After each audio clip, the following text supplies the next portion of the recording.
No trailer que saiu na Comic Con de 2015, nós ouvimos o barulho da chuva, dos trovões e da carne sendo cortada, além da voz dos personagens estar bem alta, porque este é um momento de apresentação e onde o clima de suspense, mistério, é valorizado. Durante o primeiro minuto do trailer, a sensação que fica é que esse filme será obscuro. Ouso dizer que pesado, com um teor até assustador mesmo.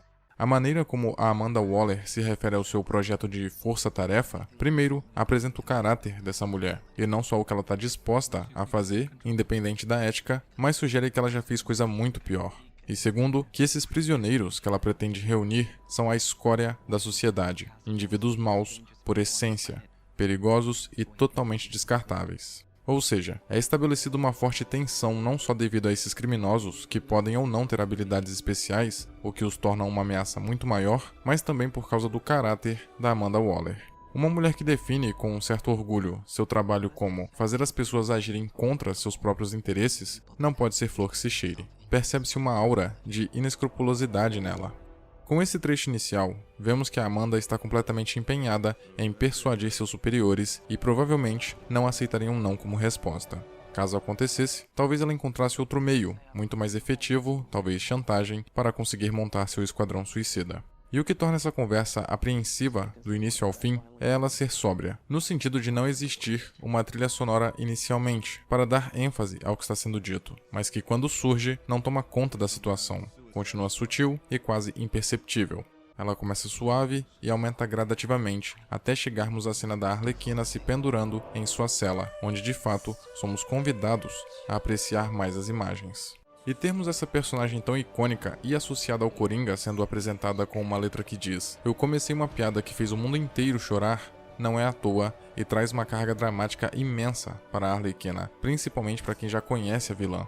A música concede uma sensação de tragédia ao trailer, possivelmente indicando que o filme será ousado, imprevisível e até teatral. A partir daí, vemos algumas imagens que introduzem os integrantes do grupo, como o Pistoleiro e o El Diablo, em situações corriqueiras do seu cotidiano criminoso ou em momentos íntimos, mas sempre dando ênfase à Arlequina. Inclusive, ela chega a perguntar diretamente a Amanda Waller se ela é o diabo. É interessante porque diz muito sobre a psicologia da personagem, a maneira como ela enxerga o mundo e associa o que vê, além de reforçar a ideia de que Amanda não é uma mulher confiável e possivelmente desprezível. Existe também uma leve referência a Hannibal, com o Killer Croc utilizando uma espécie de mordaça enquanto é locomovido a outro lugar, que eu diria ser até um pouco pretensiosa, por indicar uma possível inspiração para a proposta do longa, mas condizente com a ideia do trailer. São reservadas ligeiras imagens para a magia, mas o pouco visto indica seu drama pessoal, seu demônio interior. E convenhamos que ela estar mergulhada em um líquido negro e com um símbolo atrás da cabeça, concede à cena uma aura macabra, além da sua expressão demonstrar medo e desespero. Ainda temos trechos avulsos, que servem apenas para nos contextualizar previamente na ambientação do filme, ao mesmo tempo em que tenta nos despistar para que sejamos incapazes de fazermos associações corretas. E claro, frases de efeito, como We're some kind of suicide squad. que, embora soe deslocado devido ao clima sombrio e inquietante do trailer, ainda causa um certo entusiasmo pela metalinguagem e por dizer um pouco sobre a personalidade do pistoleiro. E é importante ressaltar como a fotografia casa muito bem com o que é vendido nesse trailer. Nota-se que existe uma coerência entre a proposta inicial obscura e misteriosa do que seria Esquadrão Suicida com a paleta de cores do longa, além dos filtros de iluminação. Isso fica perceptível principalmente na tipografia das palavras que aparecem no meio do trailer. Percebam que não existe um exagero de cores. Há uma textura metálica com detalhes vermelhos em um fundo completamente preto. A ideia é ser sutil e transmitir uma certa seriedade quanto ao drama em questão.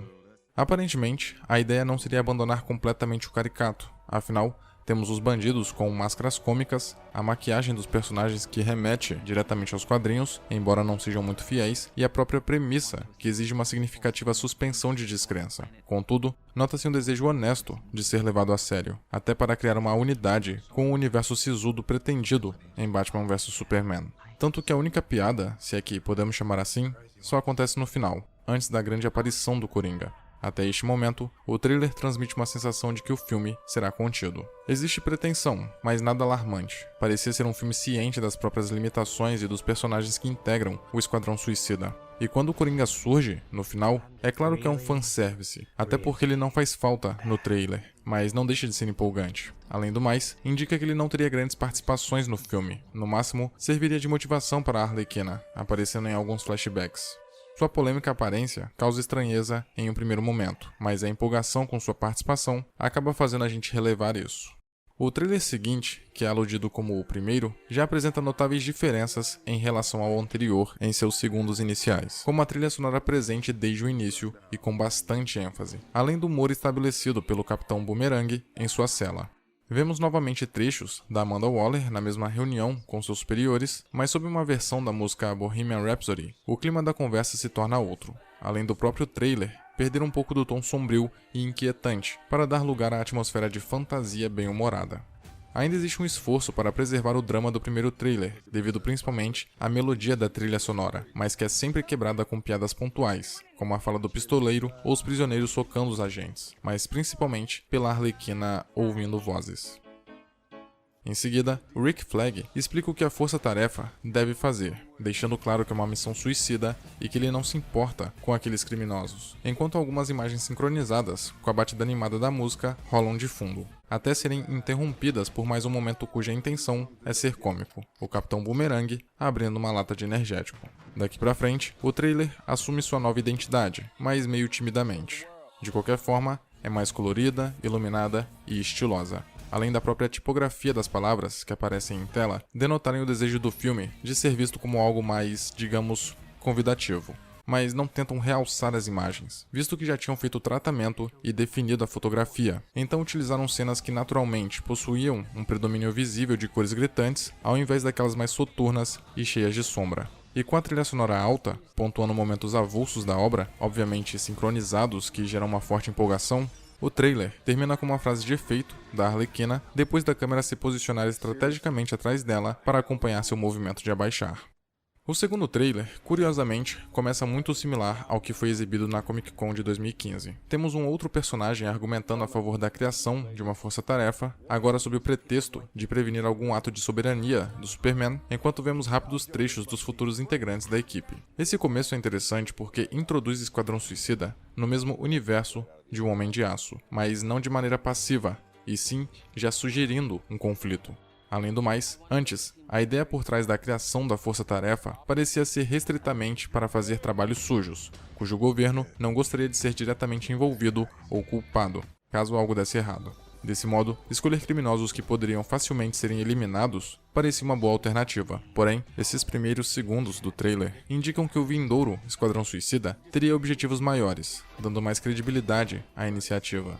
Claro que esse argumento pode ser simplesmente para se ter mais apelo com os responsáveis por autorizar ou não a criação do grupo, mas narrativamente enriquece bastante a justificativa, embora contrarie a percepção inicial da equipe, de serem mais contidos. Por outro lado, é perceptível um esforço para humanizar a Amanda Waller, que no trailer original era para ser detestável. Em determinado momento, a personagem diz que quer reunir um grupo de pessoas más para fazerem algo bom.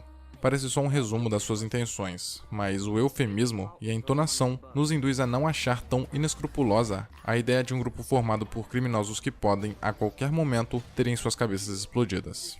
O lugar onde ela está discursando não a permite ser direta e expressar suas verdadeiras intenções, mas a ideia é que, mesmo sendo uma vilã, talvez pior do que os membros do Esquadrão Suicida, a audiência ainda simpatize com ela. A cena inicial é muito mais clara do que com a Amanda Waller, porém, possui uma atmosfera similar, além do teor conspiratório.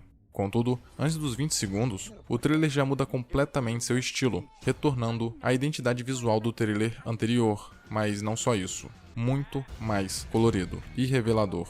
Se antes existia a intenção de preservar o Coringa, indicando que sua participação não seria tão efetiva, aqui parece que ele terá papel fundamental devido às diversas vezes em que aparece, seja em pessoa, sua risada ou a sugestão, através da reação dos outros personagens de que ele está se aproximando. Inclusive, a música You Don't Own Me contribui para a sensação de que o papel do Coringa será maior do que imaginamos, visto que faz referência à Arlequina e como o palhaço do crime a considera uma posse, um brinquedo. Falando nisso, a Arlequina definitivamente já era um dos grandes atrativos desse filme, mas parecia existir um equilíbrio na distribuição de relevância dos outros personagens. Mas esse trailer deixa claro que ela é o ponto alto da história. Aliás, de forma descarada, mostrando a personagem trocando de roupa enquanto todos ao seu redor a encaram ferozmente. O engraçado é a reação dela, denotando uma certa ingenuidade, que contribui na construção da personalidade boba, mas sedutora, que foi vendido no material promocional. Em seguida, temos o discurso motivacional do Rick Flag. Contudo, embora sua fala seja dramática, afinal, ele está ameaçando os criminosos, a música e as cenas entrelaçadas dão uma amenizada em suas ordens, como se ele só se fizesse de durão, quando na verdade é um sujeito razoável, o que ajuda a estabelecer um clima confortável para o filme. Fica a impressão de que, apesar do personagem estar falando de mortes, não precisamos levar tão a sério. Até porque as piadas acontecem o tempo todo, desde o Capitão Boomerang perguntando a Katana se ela tem namorado, até a Arlequina avisando que pode ser irritante. E para confirmar esse sentimento, o trailer substitui sua música melancólica e descritiva, que resguardava um resquício de drama e senso de tragédia, por uma batida energética e contagiante, a fim de deixar claro que este é um filme que dialoga com um público jovem, cujo intuito é se distanciar ao máximo daquela aura sombria e adulta do trailer original. A ação é completamente ressaltada agora, com frases pontuais de efeito e alívios cômicos. E claro, a tipografia das palavras e o fundo principalmente são, digamos, expressivos. Esse trailer vem de um filme muito mais divertido, agradável e despretensioso, com ligeiras insinuações de que aquele grupo de criminosos, contrariando todas as possibilidades, podem se tornar amigos. Porém, se nesse trailer anterior era só uma sugestão, no terceiro e último, lançado na Comic Con como uma espécie de celebração do que estava por vir, veio a praticamente confirmação. Esses vilões serão amigos, ou que o roteiro vai tentar te convencer disso. O começo, ao som de Headens, indica essa possibilidade, com um clima de confraternização e até de companheirismo. Pode-se dizer que é só a honra entre bandidos, mas a intenção é criar um sentimento de união, de família. Parece um momento de descanso, depois de terem passado por alguma situação de risco, o que explicaria eles estarem todos juntos e dispostos a dialogarem entre si. Afinal, um evento extremo sempre aproxima indivíduos distintos, que em ocasiões corriqueiras jamais interagiriam de boa vontade. O curioso é que o pistoleiro faz todo o seu discurso sobre serem os vilões, mas a atmosfera do trailer nos induz a achar o contrário. É óbvio que isso é necessário de qualquer forma, visto que a obra, em sua grande parte, acompanha o ponto de vista desses indivíduos. Então, precisamos nos relacionar com eles de alguma maneira, e despertar a simpatia da audiência é o melhor caminho, mas é evidente que existe uma pretensão de subverter as expectativas. Eles são vilões, mas não maus, como Amanda Waller afirmava. Até mais ou menos os 1 minuto e 15 segundos, o trailer é mais contido, se comparado com os imediatamente anteriores. O mais espalhafatoso, digamos assim, é a logo da Warner e da DC, que apresentam cores mais saltantes, referenciando inclusive a Arlequina. Já o início não conta muito porque é algo externo, mas uma introdução do que parte efetiva do trailer. No entanto, a transição marcada pela mudança de trilha, que agora é Sucker for Pain, tenta nos familiarizar com aquilo que se tornou comum nos 2 trailers anteriores. A montagem ágil, vibrante, não confiável e sincronizada com a música. Existe uma repetição de cenas que já tínhamos visto, o que é comum, mas é preocupante a revelação de elementos fundamentais para o desfecho da história, como o monstro do metrô e o raio azul no meio da cidade. Inclusive, esse fator de, presumivelmente, ameaça global destoa bastante do conceito inicial do Esquadrão Suicida, que deveria realizar missões pontuais, o trabalho sujo, que o governo não pode estar envolvido. Isso até justifica os integrantes não terem poderes, com exceção de um ou outro, mas caso fosse bem resolvido e minimamente verossímil, não teria problemas uma equipe de criminosos comuns vencerem entidades. Depois de vermos um pouco do Coringa em ação, o trailer novamente muda sua trilha para algo muito mais gritante e intenso. Agora, as imagens passam a ser montadas conforme as batidas e o vocal do dubstep Purple Lamborghini, com trechos diversificados e de ação empolgante, entrelaçando-se com os letreiros ainda coloridos, mas com um detalhe diferente. Ao invés do fundo ser espalhafatoso, as palavras que são. E como é de praxe, o trailer, que mais parece uma vitrine de músicas, cujas imagens possuem apenas o propósito de acompanhar, termina em um momento cômico envolvendo a Arlequina e a exploração pseudo-indireta do seu corpo. Podemos concluir que Esquadrão Suicida passou por mudanças significativas e prejudiciais em sua pós-produção. Isso não quer dizer que a ideia inicial acarretaria em sucesso, mas com o primeiro trailer, o longa sobre uma força-tarefa descartável parecia muito mais segura da sua proposta, pé no chão e disposto a mostrar algo ousado. Porém, os seguintes trataram de deturpar essa sensação, visando algo mais grandioso, épico e forçadamente jovem. Contudo, visto a discrepância entre os trailers, o último chega a misturar elementos que vieram antes. A escolha de usar 3 músicas distintas é justamente para separar cada momento, na esperança de agradar todo mundo.